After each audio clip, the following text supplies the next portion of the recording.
So today we're going to be looking at a theorem involving eigenvectors and eigenvalues, and we'll see that eigenvectors corresponding to distinct eigenvalues are linearly independent.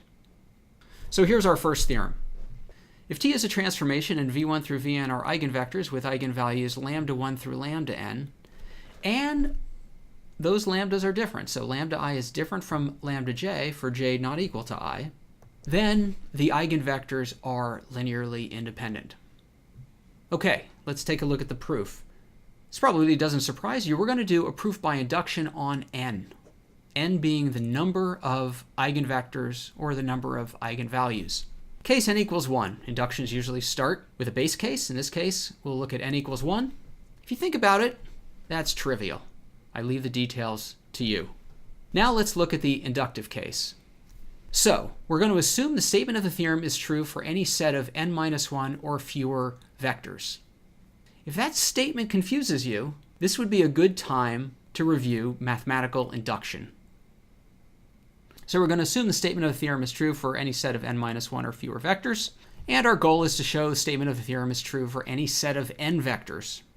Okay, so we want to show that V1 through Vn are linearly independent, so we start with a linear combination, C1 V1 plus all the way up to Cn Vn, set it equal to 0.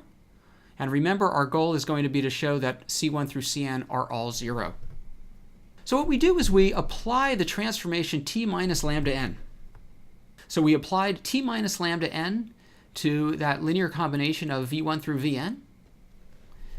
Now, since TVI is lambda I Vi, because Vi is an eigenvector with eigenvalue lambda I, TV1 is lambda 1 V1, all the way up to TVn is lambda Vn.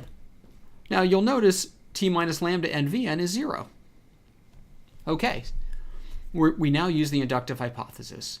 V1 through Vn minus 1 are linearly independent. I'm just going to scroll now. Blah, blah, blah, blah, blah, blah, blah, blah, blah, blah. Blah, blah. Obviously, then, Cn is 0 as well. So we've proven C1 through Cn are all 0, and we're done. Now let's review this proof. So first note, it's by induction.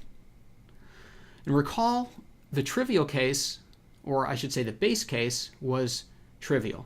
So moving right to the inductive case, we want to assume the statement of the theorem is true for any set of n-1 or fewer vectors. Okay, we did a little work, but the key step is applying the transformation T minus lambda n to our linear combination. The rest of it is just a little algebra and a little checking. We did a little work. We got some linear combination of V1 through Vn minus 1 being 0. But V1 through Vn minus 1, we can assume are linearly independent by our inductive hypothesis.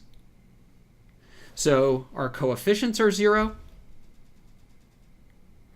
And the only thing we have left in our linear combination then is lambda n Vn. So lambda n Vn is 0, so Cn is 0 as well. So notice we have all of the C being 0, and that suffices to prove that V1 through Vn are linearly independent. So now we've shown that blah, blah, blah, blah, blah, blah, blah, blah.